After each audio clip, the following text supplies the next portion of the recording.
offre programmatique yoo xam ne mu nga jóge feneen te ñu jàpp ni baaxul ci réew mi.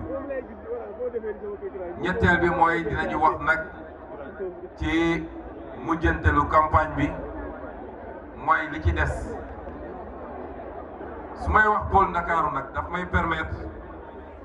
ma démarrer ko ci li nga xam ne moom la ñu ubbee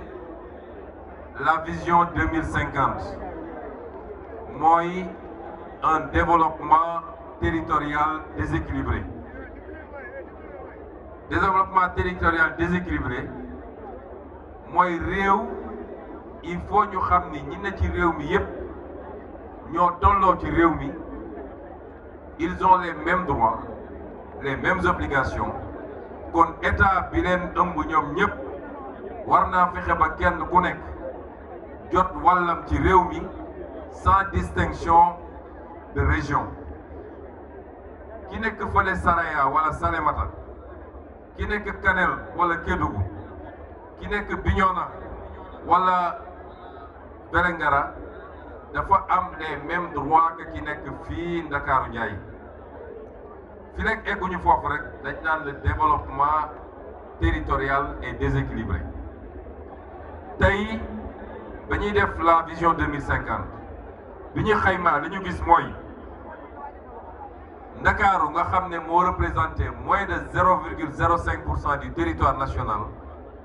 moom moo concentré 46% de la richesse nationale Dakar moom mi représenté moins de 0,05% du territoire national moo concentré 46% de la richesse nationale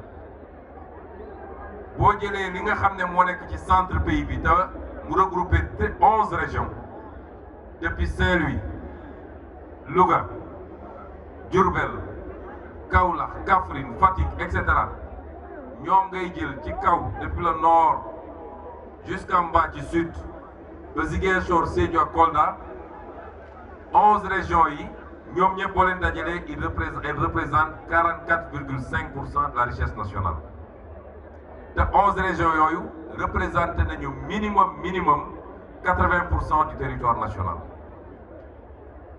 nga jël nag l'est du pays nga xam ne ñaari région la Kédougou ak Tambacounda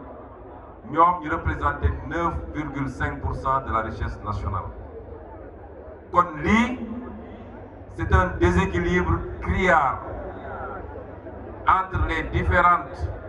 régions ou les différents pôles du Sénégal mu andi nag conséquence boo xam ne mooy li ñuy dund am na woykat bu njëkk a dugg dafa ne kan moo fi booy Dakar kan moo fi kaw distinction boobu bu koy def da koo def rek pour xumbal mais ñun xamuñu boy town xamuñu kaw lenn loo ñu xam mooy sénégalais la ñu xam moo tax ma profité lever aussi benn équivoque parce que benn comportement wu benn nit ñun waruñu tomber ci erreur stigmatiser tout un quartier wala toute une commune ndax Baobab boo fa demee ci élection présidentielle bi ñoo fa gagné kon Baobab ñoo fa ëppale keneen ku dul ñun le problème c'est pas Baobab c'est pas Dakar le problème c'est un individu bu am ay problème am boo xam ne à la base de jóge ndax kenn ku ne dañ lay rey sa kër boo génnee ci biti doon ngay comporté wu kon du problème Baobab du problème Dakar Ndakaaru bii élection bi passé ñoo fi gagné largement te élection bi ñu jëm ce sera plus profond encore inch'Allah kon kuy woote borom Ndakaaru te munoo gagné dara ci Ndakaaru mooy mag buy nax boppam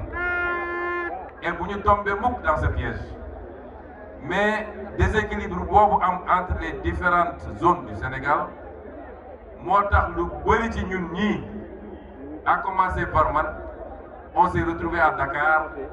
alors que bu ñu amoon le minimum fa ñu dëkk peut-être ñu bëri ñu nekk fii diggante Guédiawaye Pikine Kër Massar Rufisque Dakar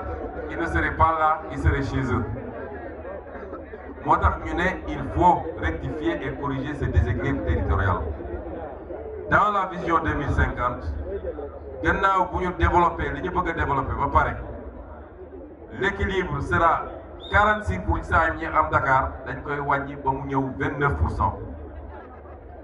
boo ñëwee pôle centre boobu ma tuddoon nga xam ne 44% la